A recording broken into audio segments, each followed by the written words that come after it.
Hello बच्चों, अभी last topic में हमारा दर्पण में से मैंने दर्पण के पार्ट बताए थे, समतल दर्पण और गोलीय दर्पण। गोलीय दर्पण अभी नहीं हुआ है, समतल दर्पण हो गया है। आज हम गोलीय दर्पण आपको कराते हैं। अब गोलीय दर्पण के दो भाग थे, एक अवतल दर्पण और एक उत्तल दर्पण। अब अवतल और उत्तल दर्पण के बारे में आज समझाते हैं कैसे कैसे। सबसे पहले हम गोलीय दर्पण के बारे में बताते हैं। देखिए, यहाँ पर मैं डेफिनेशन नहीं लिख रहा हूँ। डेफिनेशन आप अपने डिस्क्रिप्शन पे जाइए और डिस्क्रिप्शन पे आपको सब डेफिनेशन मिल जाएंगी। मैंने लिख कर डाल दी है, वो आप पढ़ लीजिए। पहले उसे लिख लीजिए और फिर आप जो मैं समझा रहा हूँ या पहले समझिए फिर उसको लिखिए। अब देखिए गोलीय दर्पण क्या होता है। गोलीय दर्पण का परावर्तन जो है, परावर्तक तल अंदर की ओर या बाहर की ओर वक्रित होता है। गोलीय दर्पण का परावर्तक तल या तो अंदर की ओर वक्रित होता है या बाहर की ओर। आप कहोगे कि वक्रित क्या होता है? वक्र। जैसे कि मैं इसको ऐसे बना देता हूँ, इसको मैं ऐसे बना देता हूँ, ये ऐसे। ये क्या हो गया? किसी को अंदर की ओर वक्रित कर दिया और इसको मैं ऐसे कर देता हूं तो ये वाला बाहर की ओर वक्रित हो गया। यहाँ से क्या हो गया? बाहर की ओर। अब हम क्या करते हैं, देखते हैं। पहले एक एक दर्पण के बारे में देखें। यानी गोलीय दर्पण दो प्रकार के होते हैं। गोलीय दर्पण वह होता है जिसका परावर्तक तल अंदर या बाहर की ओर वक्रित होता है। बस गोलीय दर्पण तो यही होता है। अब गोलीय दर्पण में बात आती है कि एक अवतल होता है। पहले मैं अवतल दर्पण ले लेता हूं, अवतल दर्पण। अब अवतल दर्पण में क्या होता है, देखिए। पहले मैं इसको डायग्राम से यहाँ पर समझाता हूँ, फिर आपको एक डायग्राम दिखा के जब देखते हैं एक ठीक वो दिखाएंगे दर्पण कैसा होता है। अब आपका अवतल दर्पण ये हो गया। अवतल दर्पण में अगर मैं क्या कर दूं, परावर्तक पृष्ठ तो अंदर की ओर रखूं और बाहर से इस पर पॉलिश कर दी जाए। आपको मैंने बताया था पहले भी कि पहले समतल दर्पण में बताया था कि पॉलिश कर देते हैं तो आयरन ऑक्साइड की या सिल्वर ऑक्साइड की। तो यहाँ पर हमने क्या कर दिया, इस पर पॉलिश कर दी और इसका जो परावर्तन हुआ, परावर्तक भाग हुआ, वो किधर हो गया? अंदर की ओर। तो यानी कि यह हम ये भी कह सकते हैं अवतल दर्पण के बारे में, अवतल दर्पण की डेफिनेशन को ऐसे भी कह सकते हैं कि जिस गोलीय दर्पण का परावर्तक पृष्ठ अंदर की ओर अर्थात गोले के केंद्र की ओर। भाई अवतल दर्पण बना कहां से? पहले छोटी सी बात यहां से लेते हैं। तो अवतल दर्पण बना कहां से? हमने एक खोखला गोला ले लिया, कांच का, एक कांच का खोखला गोला ले लिया। उस गोले को काट दिया एक साइड। जैसे कि हम देखें कोई बॉल है, उस बॉल को हम काट दें एक साइड से तो कैसी शेप ले लेगी? इस टाइप की शेप ले लेगी कि नहीं? ऐसी बन जाएगी कि नहीं बन जाएगी? अब हम इसको क्या कहते हैं, इस भाग पर क्या कर देते हैं, इसे हमने यहाँ पर इस पर पॉलिश कर दी। तो ये वाला भाग हमारा, ये वाला भाग पॉलिश हो गया। अब ये क्या बन जाता है? यहाँ से मान ले मैं इस पर लिख देता हूँ एम और इस पर एन लिख देता हूँ। तो ये एम एन जो बना, किससे बना था? ये एक यहाँ तक का एक खोखला गोला था, इसे मैंने काट दिया एक साइड से और काटने के बाद जो था कांच का भाग आया करके उसके पीछे की तरफ मैंने यानी कि इस पर पॉलिश कर दी। यानी कि जो वक्र बना वो किधर रहा? केंद्र की ओर, यहाँ पर रहा केंद्र की ओर। तो इसे कहते हैं अवतल दर्पण। फिर समझो एक बार, जिस गोलीय दर्पण का परावर्तक पृष्ठ यानी कि रिफ्लेक्टिव सरफेस अंदर की ओर या केंद्र की ओर वक्रित होता है वह क्या कहलाता है? अवतल दर्पण कहलाता है। अब अवतल दर्पण में हमारा ये वाला भाग क्या हो गया? पॉलिश वाला हो गया और इधर वाला भाग क्या हो गया? इधर वाला भाग हो गया परावर्तन करने वाला, जहां से हम परावर्तन करेंगे। यानी कि हम ये डेफिनेशन मैंने बता दी, किसी भी तरह से लिख सकते हैं। अब बात आती है अवतल दर्पण के बाद में उत्तल दर्पण। उत्तल दर्पण भी यही होता है। अब थोड़ा सा इसमें अंतर आ जाता है उत्तल दर्पण में। क्या? उत्तल दर्पण इसको हम, उत्तल दर्पण को हम कहते हैं कॉन्वेक्स मिरर और इसे कहते हैं कॉनकेव मिरर। अब कॉन्वेक्स मिरर उत्तल दर्पण क्या होता है, जैसे कि मैंने इसे तो बनाया था क्या, इस पर तो कॉपी किया था मैंने पॉलिश इसके उभरे हुए तल पर यहाँ पर, और इसमें मैं कहाँ पर कर देता हूँ पॉलिश, इसके दबे हुए यानी कि दबे हुए तल पर जो वक्र हो रहा है जहाँ पर, यहाँ ये वाले पर। तो इसका मतलब ये बन गया, इसमें मुझे परावर्तक किधर होगा, इसका केंद्र तो इधर है, परावर्तन कहाँ से हो रहा है, इधर से हो रहा है, परावर्तन किधर से हो रहा है, इधर से हो रहा है, और इसमें परावर्तन किधर से हो रहा है, यहाँ से हो रहा है। तो ये हमारे अवतल और उत्तल दर्पण थे। अब अवतल और उत्तल दर्पण के बाद हम बात करते हैं, हाँ तो बच्चों मैं कह रहा था कि हम दर्पण को एक ये ले लेते हैं, दर्पण है ये मेरे हाथ में क्या है, दर्पण, इसके इस भाग पर पॉलिश कर दीजिए, यानी कि भाग क्या है, अब यहाँ पे दिख नहीं रहा होगा आपको, ये दबा हुआ भाग यहाँ पर इस जगह पॉलिश कर दीजिए, तो ये देखते ही पता चल जाएगा कि भाई ये क्या है, ये उत्तल दर्पण है। इसका एक और उदाहरण मैं बताता हूँ, जैसे कि अब आप घर में एक चम्मच ले लीजिए, जो नई चम्मच, आप उस नई चम्मच पर यहाँ से पकड़िए और उस पर अंदर की तरफ यहाँ पर पॉलिश कर दीजिए, तो सीधी सी बात है जब हमने पॉलिश यहाँ पर कर दी तो परावर्तन कहाँ से होगा, यहाँ से होगा, तो ये क्या कहलाएगा, उत्तल दर्पण। अगर मान लिया जाए पॉलिश यहाँ पर कर दी जाए इस भाग पर और अंदर से परावर्तन करा जाए तो ये क्या कहलाएगा, अवतल, यानी कि कॉनकेव मिरर कहलाएगा। इसका ये किधर को झुका है, इसका परावर्तक तल केंद्र की ओर को, इसका परावर्तक तल कहाँ है, केंद्र से दूर की दूसरी ओर को। तो इसका मतलब गोलीय दर्पण कहाँ से बनाएंगे, एक खोखले गोले से काट कर, खोखले कांचे गोले से काट कर उसके एक भाग पर पॉलिश कर दी जाती है और दूसरे भाग से परावर्तन कराया जाता है, वे गोलीय दर्पण कहलाते हैं। अब गोलीय दर्पण दो प्रकार के हुए, एक अवतल दर्पण, दूसरा अवतल दर्पण। अवतल दर्पण में जिसके केंद्र की ओर से, जिसका वक्रित भाग किधर होता है, केंद्र की ओर, और उभरे भाग पर क्या कर दीजिए, पॉलिश कर दीजिए, दबे भाग से क्या कराया, परावर्तन कराया, तो वह क्या कहलाता है, अवतल दर्पण। जिस और उत्तल दर्पण में क्या करते हैं, इसके वक्रित भाग को यहाँ पर कहाँ कर दिया, केंद्र की ओर, तो ये वाला क्या हो, यहाँ पर वक्रित दबे हुए भाग पर क्या कर दी, पॉलिश, और उभरे हुए भाग से हमने क्या करा दिया, परावर्तन। तो इसका मतलब ये हमारे उत्तल और अवतल दर्पण। अब इसके बारे में हम समझाते हैं, अब इनके कुछ इंपॉर्टेंट पॉइंट होते हैं।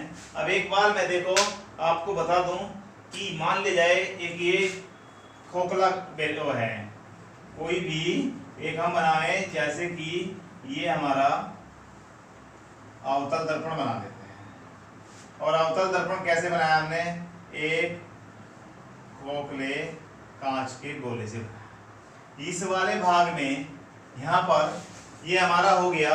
अब इसमें क्या है, गोले दर्पण में सामान्यतः प्रयुक्त होने वाले कुछ शब्द जो सामान्यतः हम रोज इसमें कुछ यूज करते हैं, में शब्द देखिए, इसमें हमारा जो खोखले कांच के गोले से हमने काट कर बनाया था, इसका ये केंद्र है, ये क्या है भाई, केंद्र। और जहां पर हमने जितने भाग को काट दिया, ये वो कटा हुआ भाग है, ये वाला भाग क्या है भाई, ये यहाँ से यहाँ तक ये इसका कटा हुआ भाग है। इस पर मैंने यहाँ पर क्या कर दी गई, पॉलिश कर दी गई, इस वाले भाग पर मैंने क्या कर दिया, पॉलिश कर दिया, और इसका ये क्या बन गया भाई, केंद्र बन गया, ये वाला।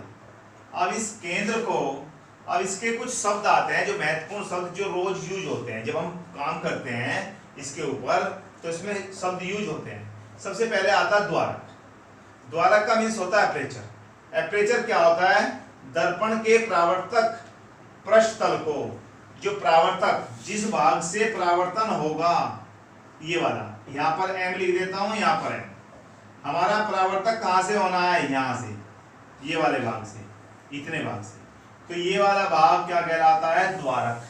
क्या कहते हैं इसको, द्वारक। यानी कि एक भाग, एक पार्ट हमारा क्या आ गया, पहला नंबर द्वारक। अब द्वारक को एपरेचर भी कहते हैं, और इस भाग, जिस भाग से हमने परावर्तन कराना है, वह भाग क्या कहलाता है, द्वारक। अब अगला पॉइंट आता है ध्रुव। ध्रुव कहते हैं पोल को। बेटा ध्रुव क्या होता है, देखिए, अब हमारा इस खोखले गोले की बात तो छोड़ दीजिए, पहले हम आ जाते हैं कि हमारा परावर्तक पृष्ठ क्या है, एम एन, ये वाला परावर्तक पृष्ठ है। और इस परावर्तक पृष्ठ के जो रिफ्लेक्टिंग सरफेस है उसके मध्य बिंदु, इस वाले का जो मध्य बिंदु, या फिर हम ये भी कह सकते हैं अगर मैं इसको आगे बढ़ा दूं, जहां पर मिले वह मध्य बिंदु आएगा, तो वह मध्य बिंदु को हम इसे आगे तक बढ़ा देते हैं, इस लाइन को, और इसे भी आगे तक बढ़ा देते हैं। इस लाइन पर जो मध्य बिंदु आया ये वाला कहलाता है हमारा ध्रुव। क्या कहलाता है? नंबर 2 पर आया, नंबर 1 पर द्वारक और नंबर 2 पर आया ध्रुव। ध्रुव को हम पोल भी कहते हैं, पोल, और पोल को पी से डिनोट करते हैं, पी से हम इसे इसमें मान लेते हैं, पी दर्शाते हैं, निरूपित करते हैं पी से। अब हमारा द्वारक हो गया Mn, और द्वारक का जो मध्य भाग है उसे कहा हमने ध्रुव, ध्रुव को हम पोल कहते हैं और पी से निरूपित कर देते हैं। यहां तक की बात समझ आ गई। अब हम लेते हैं मुख्य अक्ष। मुख्य अक्ष से पहले भी आप एक काम कर लीजिए, वक्रता केंद्र लेते हैं। वक्रता केंद्र क्या होती है? वक्रता केंद्र वह होती है जो जिस गोले से काट कर हमने क्या बनाया, दर्पण बनाया है, उस खोखले गोले के केंद्र को, जिस खोखले गोले से काटकर हमने दर्पण बनाया है, उस खोखले गोले के केंद्र को क्या कहेंगे? वक्रता केंद्र। और वक्रता केंद्र को किससे प्रकट करेंगे, निरूपित करेंगे? सी से, सेंटर, यानी कि ये हो गया हमारा वक्रता केंद्र, सेंटर ऑफ कर्वेचर। क्या करा दिया है? कर्वेचर। यानी कि नंबर 3 पर कौन आया भाई? हमारा नंबर 3 पर आ गया वक्रता केंद्र। वक्रता केंद्र की आपको समझ में आ गई। इसे हम किससे निरूपित करते हैं? सी से। इसे हम किससे डिनोट करते हैं? सी से। यानी कि फिर एक बार बता दे रहा हूं मैं वक्रता केंद्र के बारे में। जिस खोखले गोले से काटकर हमने क्या बनाया, दर्पण बनाया है, उस खोखले गोले के केंद्र को वक्रता केंद्र यानी कि सेंटर ऑफ कर्वेचर कहते हैं। अब हमारे पास वक्रता केंद्र आ गई, ध्रुव आ गया और द्वारक आ गया। अब तीसरे नंबर पर हम ले लेते हैं भाई मुख्य अक्ष। नंबर 4 पर ले लेते हैं मुख्य अक्ष, प्रिंसिपल एक्सिस। क्या कहते हैं इसको? Principal axis. अब प्रिंसिपल एक्सिस होता है वक्रता केंद्र और ध्रुव में को होकर जाने वाली रेखा को क्या कहते हैं? मुख्य अक्ष कहते हैं। जो लाइन किसके, वक्रता केंद्र और ध्रुव के को मिलाने वाली रेखा को आगे बढ़ा दिया जाए दोनों ओर, तो वह रेखा क्या कहलाएगी? हमारी मुख्य अक्ष। यानी कि दर्पण के ध्रुव तथा वक्रता केंद्र से गुजरने वाली सीधी रेखा को हम क्या कहते हैं भाई?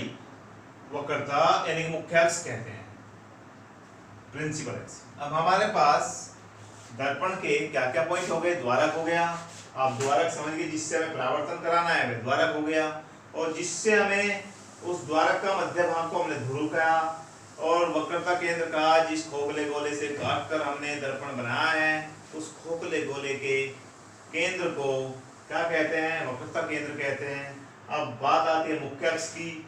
मुख्य अक्ष क्या होती है? वक्रता केंद्र और ध्रुव को मिलाकर निकलने वाली सीधी रेखा को क्या कहते हैं? जाने वाली सीधी रेखा को मुख्य अक्ष। हमारे 4 पॉइंट आ गए। इसके बाद हम लेते हैं क्या, अगला आता है हमारा वक्रता त्रिज्या। इसके बाद में क्या आता है नंबर 5 पे? वक्रता त्रिज्या। अब वक्रता त्रिज्या क्या होती है? देखिए वक्रता त्रिज्या यानी कि इसे हम r से प्रकट करते हैं, r से निरूपित करते हैं, रेडियस ऑफ कर्वेचर।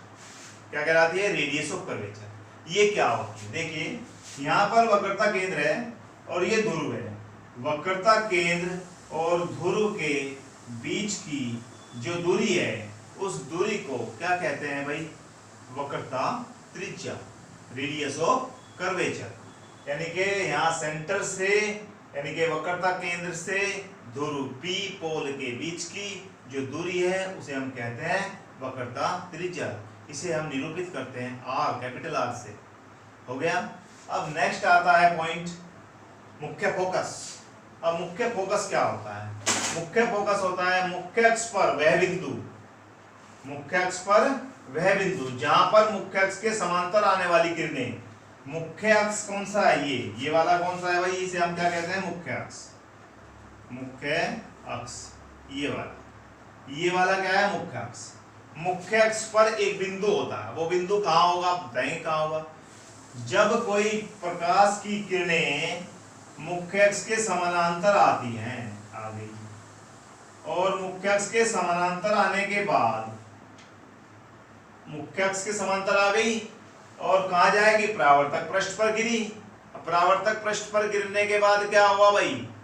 परावर्तन हुआ, और परावर्तन होने के बाद मैंने क्या बताया था? कहाँ आएगी?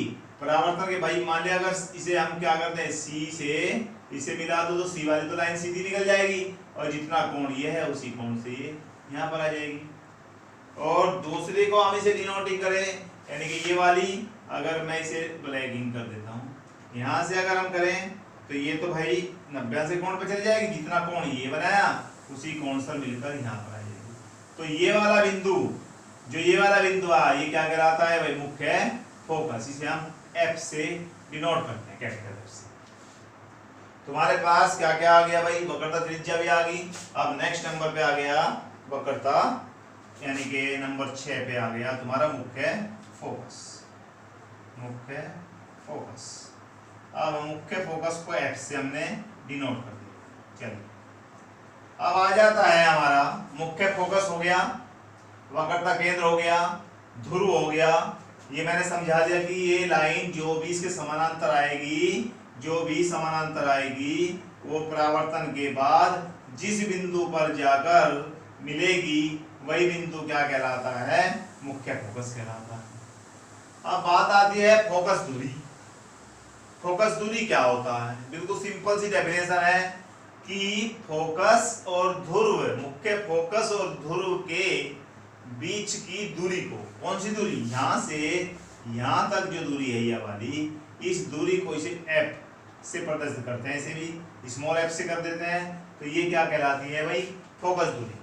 Distance between pole and focus is called, क्या कहलाता है? Focal length. यानी कि मुख्य फोकस और ध्रुव के बीच की दूरी को क्या कहते हैं भाई? फोकस दूरी। अब हमारे सारे पॉइंट हो गए इसके जो रोज यूज होने वाले हैं, यानी कि गोलीय दर्पण में सामान्यतः प्रयुक्त होने वाले शब्दों को हमने लिख दिया सबको। यहाँ पर नंबर 7 पे कौन आया भाई? फोकस दूरी। फोकस दूरी। ये सभी 7 पॉइंट याद होने चाहिए। जब हम इसके प्रतिबिंब बनाएंगे तो ये 7 बात याद होनी चाहिए, पता होना चाहिए क्या होता है। एग्जाम में इन्हें पूछ भी दिया जाता है। एक बार फिर मैं कर देता हूँ। द्वारक क्या होता है? जो द्वारक ये होता है, दर्पण जिस भाग से हम परावर्तन कराते हैं उसे द्वारक कहते हैं। ध्रुव, द्वारक के मध्य बिंदु को ध्रुव कहते हैं। और जिस खोखले गोले से हमने काट कर दर्पण बनाया है उस खोखले गोले के केंद्र को वक्रता केंद्र कहते हैं। वक्रता केंद्र और ध्रुव के बीच की दूरी को हम क्या कहते हैं? रेडियस ऑफ कर्वेचर, यानी वक्रता त्रिज्या कहते हैं। और मुख्य अक्ष के समानांतर आने वाली प्रकाश किरणें परावर्तन के बाद जिस बिंदु पर मिलती हैं उसे क्या कहते हैं? मुख्य फोकस कहते हैं। और मुख्य फोकस तथा ध्रुव के बीच की दूरी को क्या कहते हैं भाई? फोकस दूरी कहते हैं। ये हमारे प्रयुक्त होने वाले शब्द थे। ये हमारा कंप्लीट हो गया। आगे नेक्स्ट में चलेगी इनकी इमेज। अब यहाँ तक का काम आप कर लीजिए। Thank you.